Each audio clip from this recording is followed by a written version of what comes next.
It's the summer of 1968. We're deep in the Chinese countryside, Guangxi province. And there's a crowd gathered around a fire. They're laughing. But this isn't a celebration. This isn't a feast. On that fire is a woman, a geography teacher named Wu Shufang. And her students, her own students, are cheering as her liver chars over the flames. This isn't a war zone. No foreign army did this. No famine drove these people to the edge. This was ideology. This was policy. This was neighbors killing neighbors and calling it revolution. To understand how a province descends into something like this, we need to go back 2 years. Because what happened in Guangxi didn't come from nowhere. It was built slowly, deliberately, by the most powerful man in China. May 1966, Mao Zedong declares war, not on a foreign nation, but on his own people. He calls it the Cultural Revolution, a crusade against what he calls the four olds: old ideas, old customs, old culture, old habits. Sounds almost philosophical, doesn't it? But in practice, it's a purge, a sanctioned, state-sponsored campaign of chaos. Overnight, students are told their teachers are class enemies. Children are encouraged to denounce their parents. Intellectuals, doctors, professors, anyone with an education becomes a target. You can almost feel it, an entire nation being turned against itself in the name of ideological purity. And deep in the south, in the province of Guangxi, that tension is about to explode in a way that the rest of the world still barely knows about. Two powerful factions rise inside the province. On one side, the 4.22 group, radical, defiant, drawing support from the rural poor and those labeled as society's outcasts. On the other, United Headquarters, backed by the provincial leadership and eventually armed by the military. At the top sits Wei Guoqing, the region's senior Communist Party leader since 1954. He's supposed to be the man who keeps order, but as these two factions clash, in streets, in fields, in village squares, his authority crumbles. And when law collapses, when the state not only permits but encourages violence, the unthinkable follows. According to Yan Lebin, an investigator from China's own Ministry of Public Security, what followed unfolded in 3 distinct stages, each one worse than the last. Stage 1, the rural purge. Fall of 1967. It starts in the villages, in the rice paddies, away from any cameras or witnesses. The first victims are those branded with what the party calls the 5 black categories: landlords, rich peasants, so-called bad elements, and their families. Many of them had supported the 4.22 faction. That alone was enough to seal their fate. They're dragged from their homes, publicly humiliated, beaten, murdered where they stand. But this is just the beginning.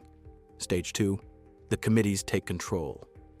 Spring into summer 1968, the revolutionary committees are now in power. Every county, every village, every decision. And this time, it isn't rage in the streets. It isn't spontaneous. It's organized, coordinated, policy-driven slaughter, targeting at the 4.22 faction and anyone even suspected of sympathizing with them. Stage 3, the storm reaches the cities. By July and August 1968, the military joins in on the side of United Headquarters. They push into Nanning. They push into Guilin. Cities that were covered in revolutionary slogans are now sites of mass executions. Tens of thousands die in this final surge alone. And this is where something else begins. Something even harder to say out loud. On May 14th, 1968, a man named Chen Guorong is killed by a group of 11 people led by the Wei brothers. His liver is cut out and shared among 20 participants. That's not an isolated incident. In Wuxuan City alone, at least 38 people are eaten.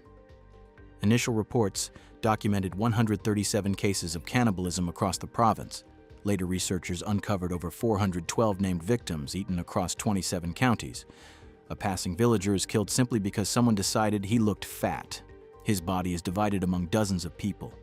A local militia woman severs men's genitals and keeps them steeping in rice wine, bragging that it would improve her health. There is no limit. None. And the worst part, Many of the perpetrators feel nothing. They sing revolutionary songs while they do it. They treat murder like a social event. They had even given one method its own name: Heavenly Maiden Scattering Flowers. Sounds almost poetic, but what it actually means is this: a person was strapped with dynamite, detonated, and the crowd watched their body come apart for entertainment. And the people who watched this weren't anonymous monsters hidden in the dark. Chen Guorong, a man who sat in not one, not two, but 3 national congresses of the Chinese Communist Party, stood there and watched. This wasn't a breakdown of civilization happening in spite of the system. It was happening because of it. By late 1968, almost as suddenly as it erupted, the violence begins to subside. Mao sends in the army to restore order. The factions have become too unpredictable, even for him to ignore. The killing stops. But an entire region is left traumatized, hollowed out, and silent.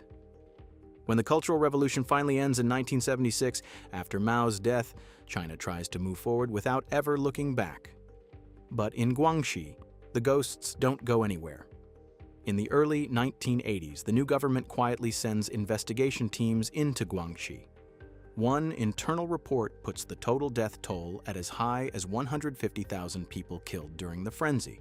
150,000. The party can't publicly condone what happened, so they find a few scapegoats. In Wuxuan, 15 participants in the cannibalism cases are prosecuted. The longest sentence given is 14 years. 91 Communist Party members are expelled. A few local officials are quietly demoted. Most of the killers, the organizers, the instigators, the people who stood and cheered, they walk free. Some of them could still be alive today. There is no grand reckoning, no national trial, no public memorial, just silence. Beijing's official line on the Cultural Revolution is still that it was a mistake, that Mao was 70% right and 30% wrong. Open discussion of what really happened in Guangxi, who ordered what, who was responsible, remains off limits to this day. These weren't soldiers. They weren't monsters from history books.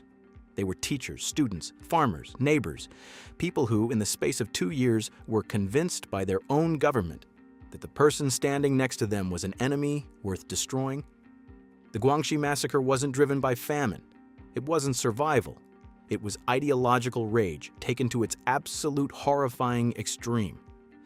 And the fact that most of the world has never heard of it, that's not an accident. If this is the kind of history you think more people need to know about, the stories that get buried, the events that powerful governments would rather you forget, then subscribe.